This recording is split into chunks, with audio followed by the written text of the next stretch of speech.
Welcome back to yet another episode of Who Lied to You. This is episode 11. Thank you for watching. Thank you for subscribing, liking. And for those that haven't liked and subscribed, what are you waiting for?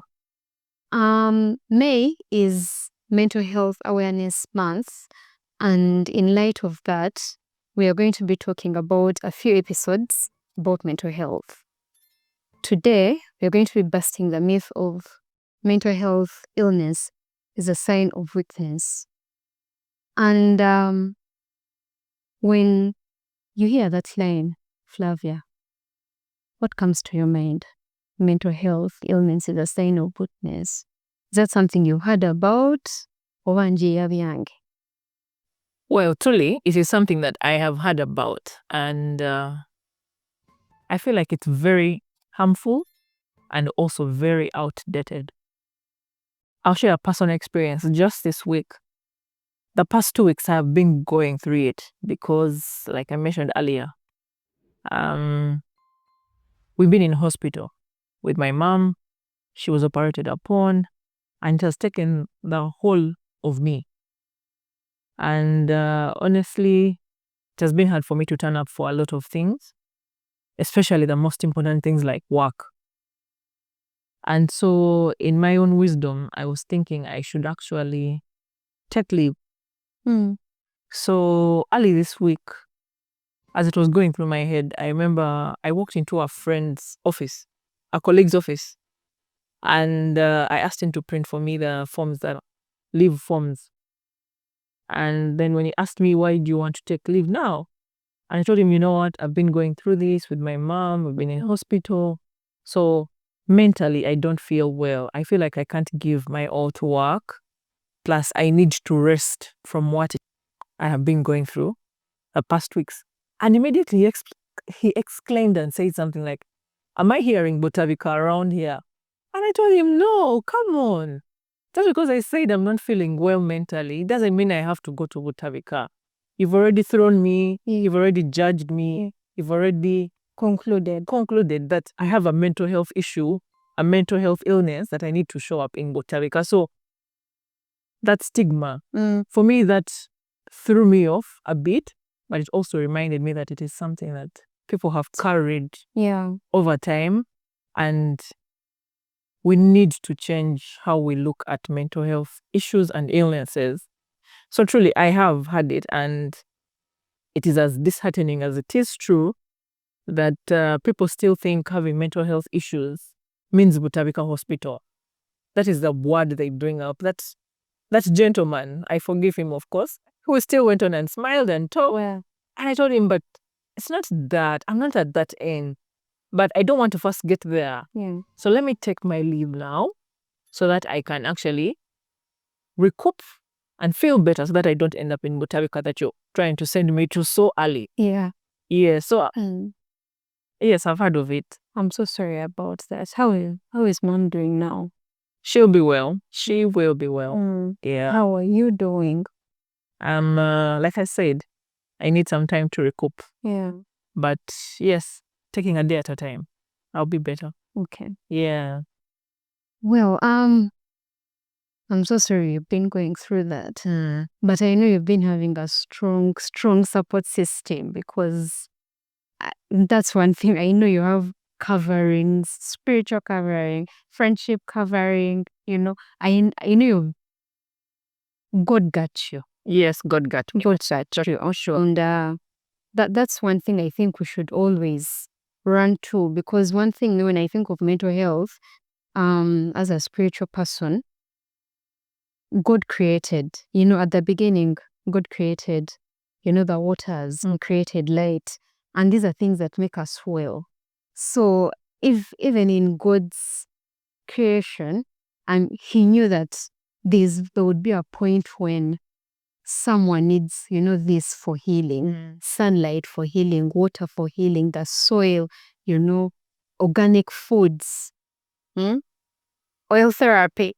Essential oil. Essential oils. Yes. And when I was reading the Bible recently, and I said it from Genesis, and in the beginning, he he created this, he separated light from darkness, the waters, and he saw that it was well. Yeah. And well means wellness. So even going back to the creator, he knew that we needed these things. So it does not come off as taboo, it does not come off as illness, or it does not come off as butabika, as as we Ugandans call it, because mental health is defined as a person's well-being that is both that is emotional, psychological, and physical.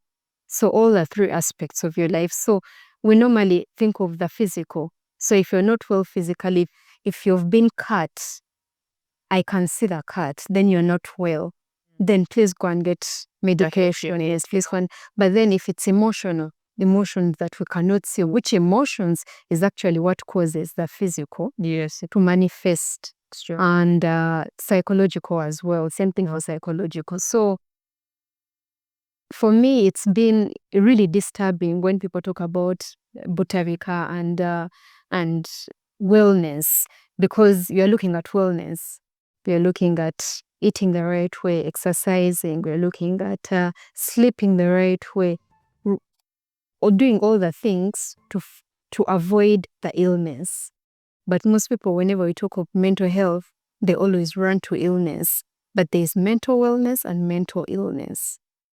What things do you normally do to avoid getting to the mental illness?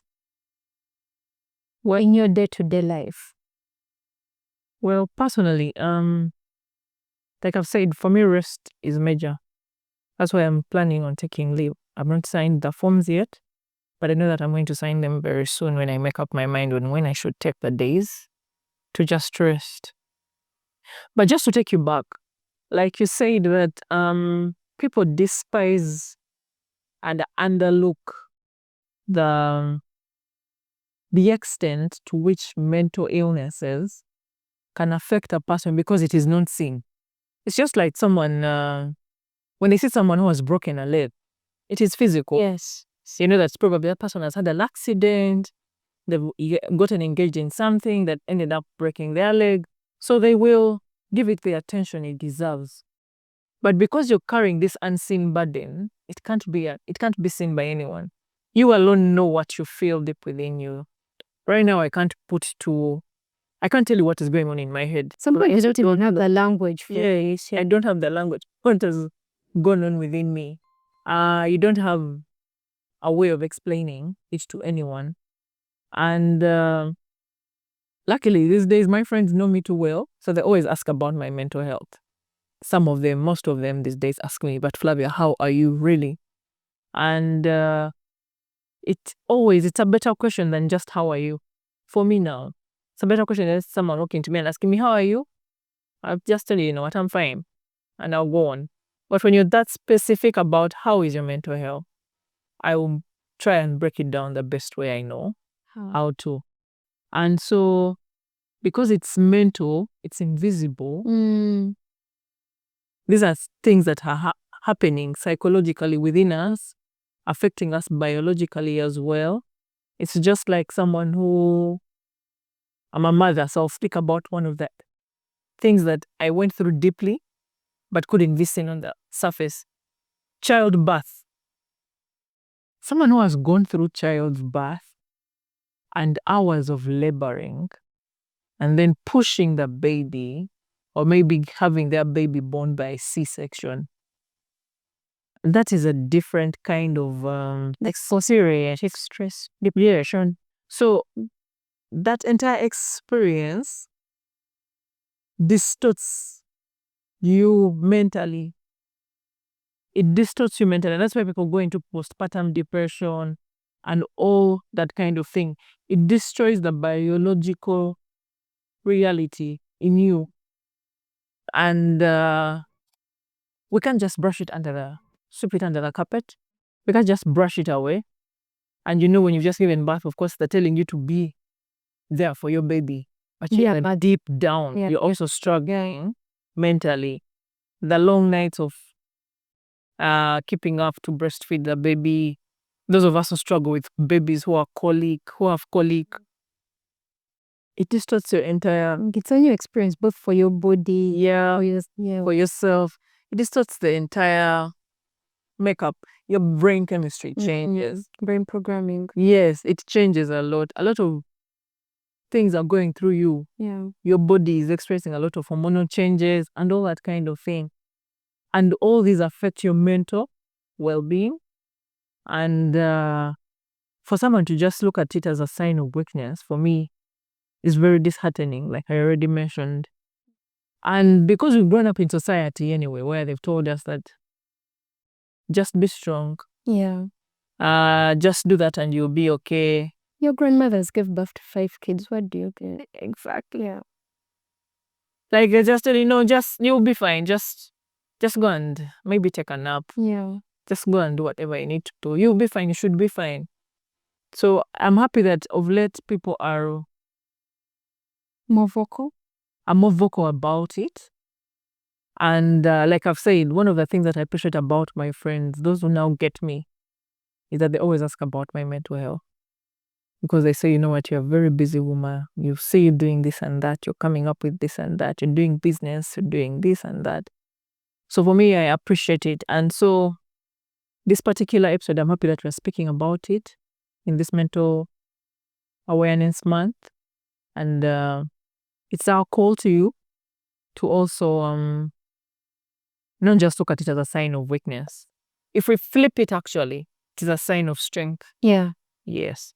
It is a sign of strength. Because you're standing up for your soul. Yes. For your own well-being. Exactly. Because it actually does take strength, because if I come to you and I call you Flavia that I'm not well and I want to talk to you, that means I'm undressing as a part of myself. I'm letting you see my pains and my hurts, and it's never easy. It's never easy. It is never easy. It takes a lot of strength. So on the flip side, it's actually not a weakness. Yeah. Also me, I was very shocked when I told that colleague of mine that, you know what, I'm not well mentally, because he knew that I was in hospital. He knows my parents. He knew my parents. He knows my mom. So when he asked me how is mom, by the way, because I had actually gone to him to ask him about an assignment, I told me, Flavia, no, don't stress yourself. I know you're handling mom. Don't bother. But let me ask you, how is mom? And that is where the conversation started from. I told him, you know what, this is going on. I need to ask for leave and stuff like that. But for me to open up and tell him, you know what, this is what is going on. And for me to actually admit to him that, you know what, mentally, I'm not well. I am not well. I don't feel myself. I don't see why. I don't have the zeal anymore to come to office. I feel like I just want to be in my bed the entire day and just sleep off and rest and do very light activities. Yes.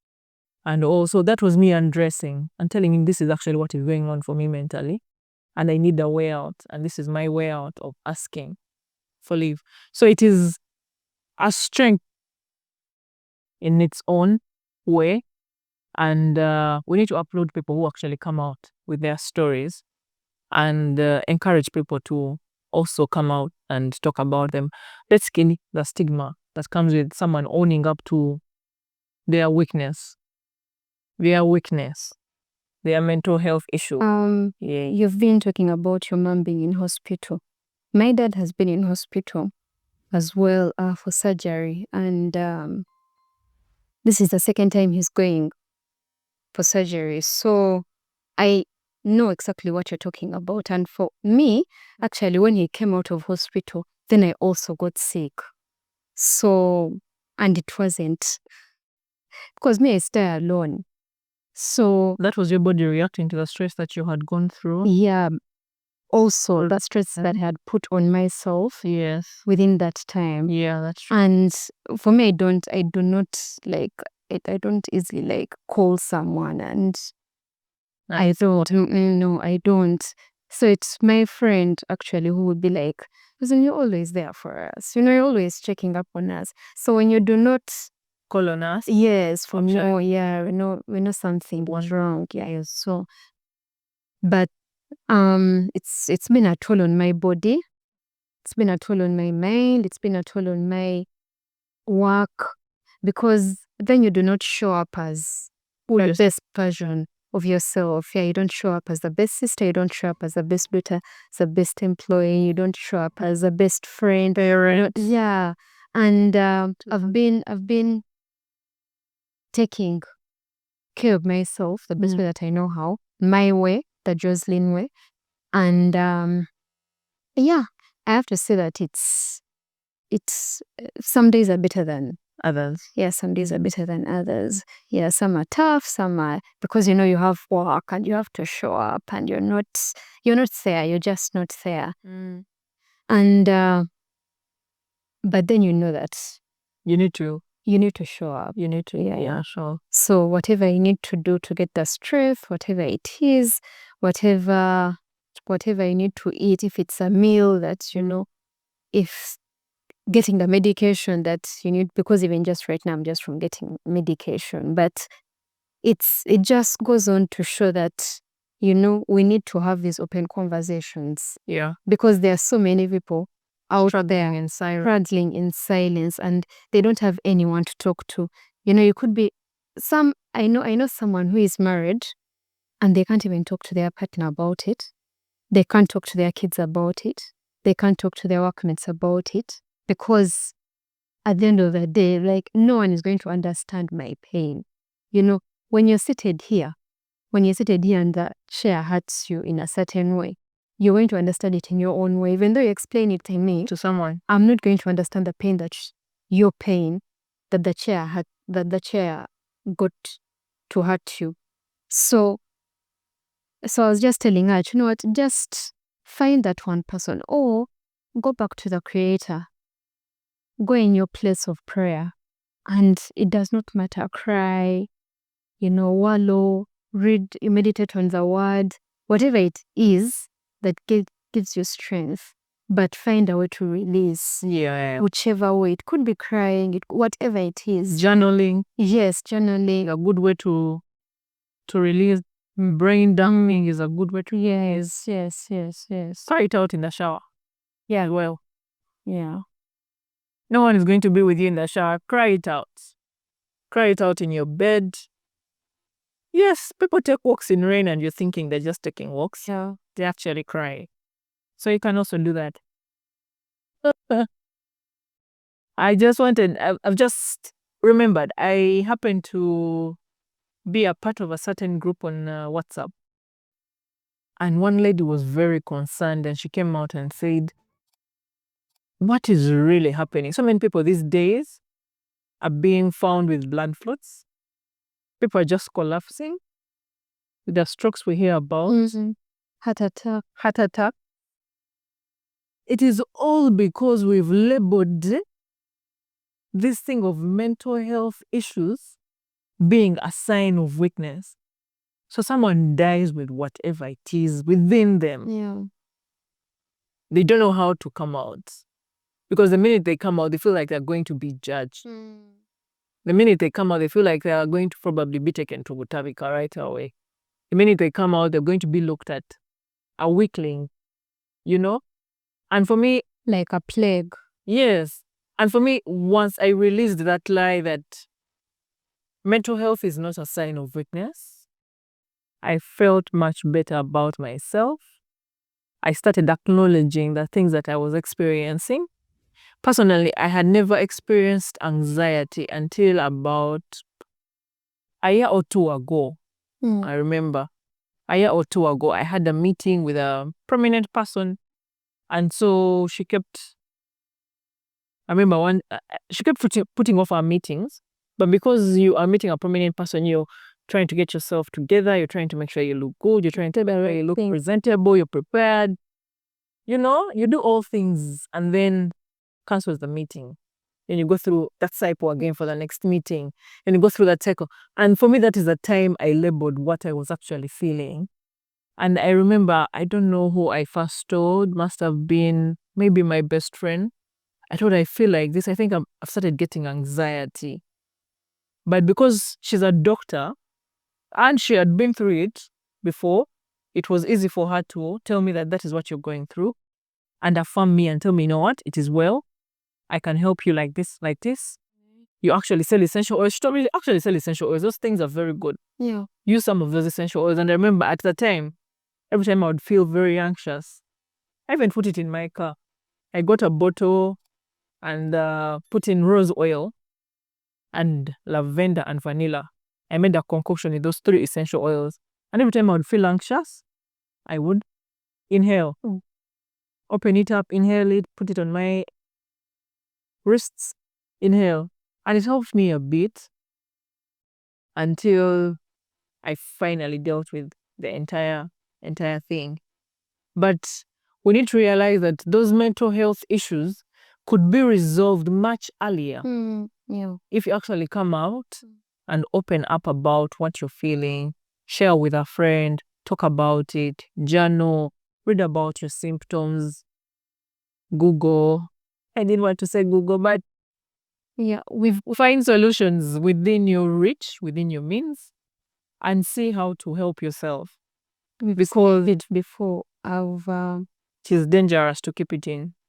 what you hold in, Yes. what you keep in, either grows into a tumor or disease. Yes, it does. So what you don't put out either grow into disease or dysfunctional behavior. That's true. So at the end of the day, you're helping yourself. You're helping yourself. You're not helping your children. You're not helping your partner. You're not helping your employer. You're helping yourself. And the call that God has put on your life. Yes. Yes, because for you to be able to walk in purpose, you need to be well. So if you're not doing it for anyone else, do it for God. Do it for the purpose that is on your life, and for the call that God has put on your life. Yeah. That's very, very major. Like you've said, at the end of the day, and you also said it earlier, that you can't show up as your best self if you're not well. You can't show up for things you need to show up for if you're not well. But to be able to do what you need to do, it is good to draw into that self-awareness and ask yourself, what am I feeling? What is happening around me? What is going on in me? Can I put it in words? If I can't put it in words, can I share it with someone who could probably advise me on what it is and all? So that you don't die with these things within you. Don't let the stress take you out. Don't let whichever mental health issue, please, for us some mental health issues and illnesses, help us make that distinction, by the way. I understand there's a distinction there. I've seen someone trying to differentiate those 2 things. I just didn't finish up that video.